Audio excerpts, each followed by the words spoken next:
A chef in Australia has banned vegans from his restaurant. A lot of you guys have probably heard about this story. I first saw it when I was in Maine last week, and although it happened in Australia, it very quickly became an international news story. I have so much to say on this topic, so I want to dive into it, what happened, and give my thoughts. So all of this drama happened at a restaurant called Fyre, which is in Perth, Australia. I don't know if I have any Australian-based subscribers, so if you are watching this video from Australia, let me know. The chef in question is named John Mountain, so this is his restaurant. From some research, it seems like he's been in the restaurant industry since the year 2000. He is actually British, but he moved to Australia in 2016 and opened a restaurant there. Many articles referred to him as a celebrity chef, and he was on a British cooking show for a few years. Seemed like it was a pretty big British cooking show, so that's how he became, I guess, a celebrity chef. It seems like in general he is pretty well regarded in this industry and has had a pretty distinguished career as a chef slash restaurateur. So this story came out a few weeks ago that a chef had banned vegans from his restaurant. It was written about in a lot of big publications. But let's take it back to what happened before any of this drama, or I guess leading up to the drama.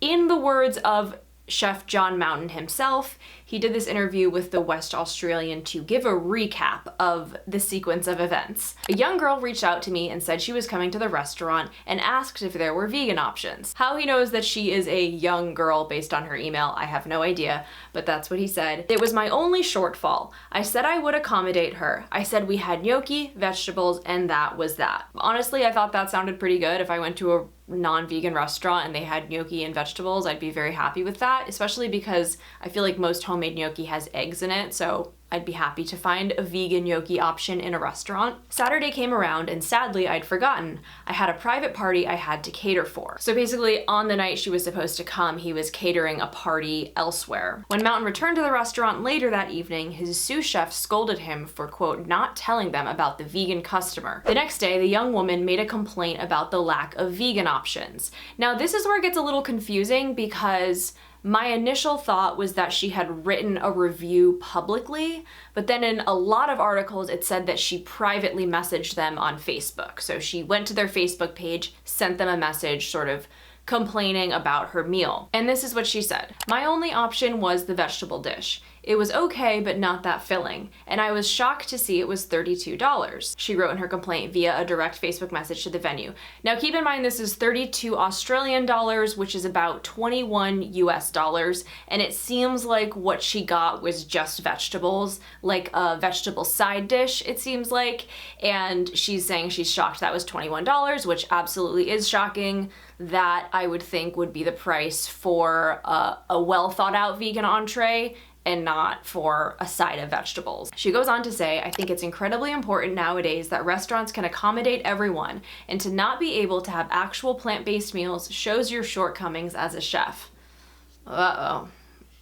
Keep that line in mind. I hope to see some improvements in your menu, as I have lived in Connolly for quite some time and have seen many restaurants come and go from that building, and none of them last. If you don't get with the times, I don't hold out faith that your restaurant will be the one that does. And I guess this was the restaurant's response. Again, it seems like this was all in private message. As for vegans slash vegetarians being a very low minority, especially in the northern burbs, I try to accommodate everyone else. This was a little confusing, but I think essentially what he was saying was there's not enough vegans and vegetarians for me to care about catering to them. Goes on to say, thanks for your negative review. Please feel free to share your shitty experience, and I look forward to not seeing you again. How very childish. You and all your vegan mates can all go and enjoy your dishes in another venue. You are now banned. Again, a little confusing because he said thanks for your negative review, so maybe she did post a review, but then he says feel free to share your shitty experience. So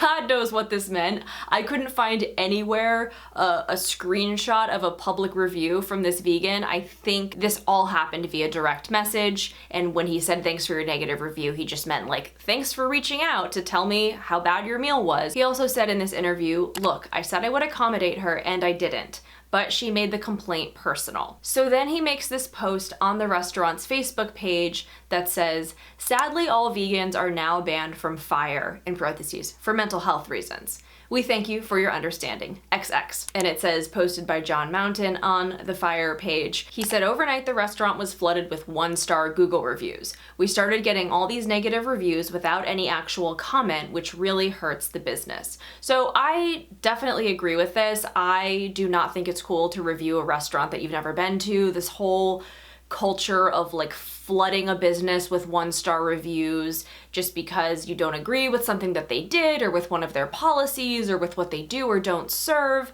I think it's very immature, and it's an abuse of the review system. Like, reviews are meant for people who have been to the business, have experienced the service, and are writing their review based on it. Of course, anyone can write a review. There's no validation process, but I personally don't agree with that. And in fact, Yelp, and I'm sure Google, but I know Yelp for sure, has a system in place that when the reviews start getting flooded, they turn off reviews or they do something to prevent that from happening, because it just kind of messes up the whole system for everyone. But it seems like the reviews were in direct response to this "we no longer serve vegans" post. Like, that was the first thing that went viral. He then said in this interview, "Fuck vegans, seriously, I'm done. At the end of the day, it's not what I want to do. They can fuck off." Speaking on whether he would enforce the ban, Mountain said it was simply not possible to cater to everyone all the time. It's not a vegan restaurant. If they want vegan food, they can go to a vegan restaurant. The rebuttal, the attitude of vegans, is the reason for the ban. They are piling on, trying to ruin my restaurant. So when I first heard this story, I assumed that the vegan had written a public review or posted on social media in some way that had gone viral, and then he was reacting to that. But it seems like actually the entire thing happened privately, and then he had a chefy ego meltdown and made the whole thing public. Then he got mad when people were leaving bad reviews based on his meltdown. So he's acting like the total victim here, which, if he is a victim of review flooding and negative reviews, it was really of his own creation. Looking at the situation, clearly he was in the wrong here. It seems like he was the first person to admit that. He made this person a promise that he didn't keep. The vegan guest, in my opinion, did everything right leading up to this dinner, right? Like, this is exactly what I would do and what I think most of us would do when we're going to a non-vegan restaurant that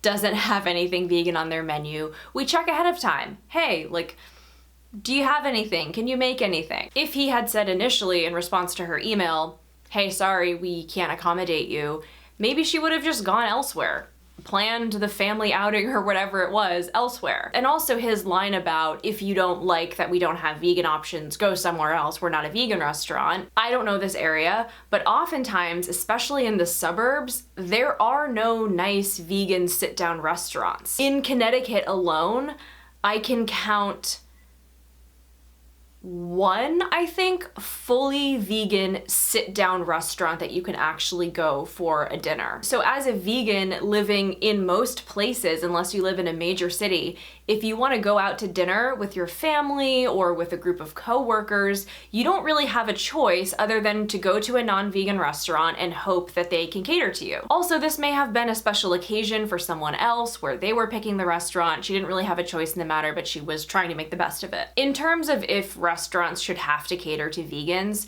of course they don't have to, but in my opinion, it's very unwise not to. There's this quote I heard a few years ago that I love, which is, "Everyone knows the vegan picks the restaurant." And this is so true. Now, this is assuming that the group of people you're with, first of all, also don't have dietary restrictions and also are not assholes and care about your happiness and well-being. Assuming all of those things are true, most times if it's a group, they'll say like, "Well, let's make sure we go somewhere that has food for you to eat." But it seems like a lot of chefs and restaurant owners just ignore that fact and prefer to pretend that we live in a world without vegans, which is obviously incredibly ignorant and delusional. And let's also keep in mind the fact that omnivores, carnists, whatever you want to call them, can eat vegan food and oftentimes enjoy eating vegan food. And to act like only vegans eat vegan food and omnivores, carnists only eat meat is just not an accurate representation of where we're at and the world we live in. And especially at high-end restaurants with a celebrity chef, people would of course be curious to try out a vegan option were there to be one on the menu. They might be like, oh, I normally don't eat vegan food, but this chef is famous and I bet whatever he creates is going to be delicious. I worked at a French restaurant that was very not vegan friendly, and even we had a designated off-menu vegan meal that if someone was like, I'm vegan, do you have anything? We'd be like, yep, we've got this meal that we can make.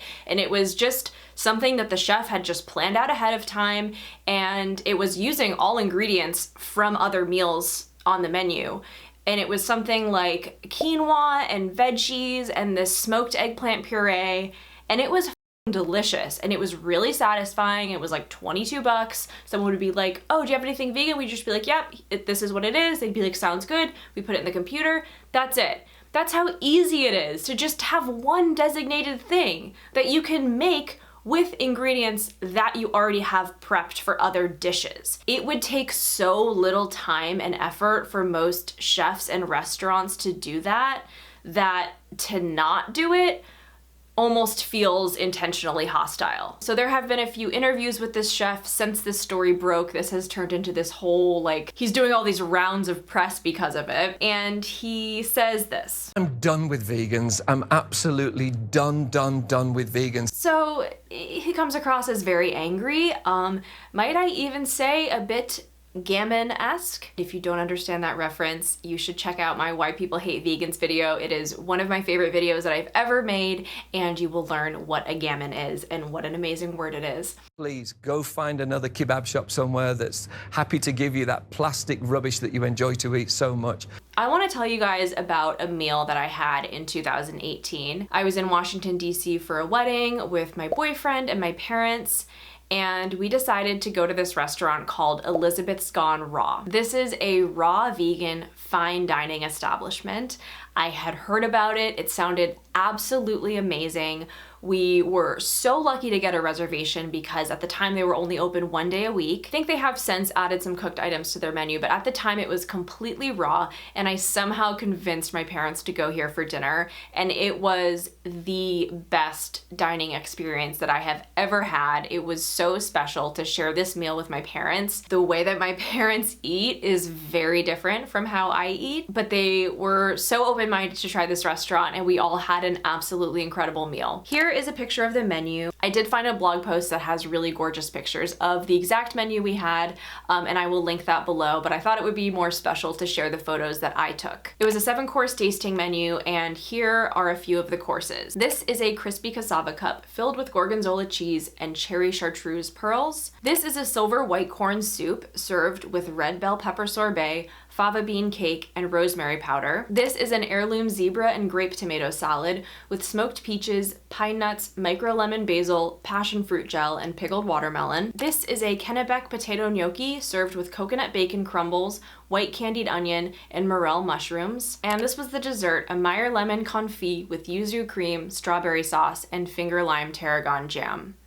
I want to ask you guys a question. Does this food look like plastic rubbish to you? To lump all vegan food together as plastic rubbish is not only so reductive, but it's honestly willfully ignorant. I actually feel bad for chefs that have this attitude about vegan food because they are truly missing out on a mind-blowing array of flavors and possibilities. I mean, the woman who started this all was absolutely correct when she said it shows their limitations as a chef. And when I see chefs talk like that, I see fear. Fear of the unknown, fear of change, fear of irrelevancy. To drive this point home, here's something else he said. I've worked for some of the best chefs in the world, and to be told that you're not good enough by some sort of influencer type vegan person that I'm not into the 2023s killed me. Clearly his ego was legitimately hurt. He literally said, to be told I'm not good enough killed me. I've worked in a number of restaurants over the years, and I have worked with many chefs, mostly white male chefs. I don't know the breakdown of the demographic when it comes to chefs, but I think that is sort of the majority. Chefs have a reputation for having really bad tempers and very fragile egos, and All of that was on full display here. They'd never been in. Oh, terrible service, it smells like smoke. You know, the chef's rude. Of course I'm rude, I'm a chuffing chef. What do you expect?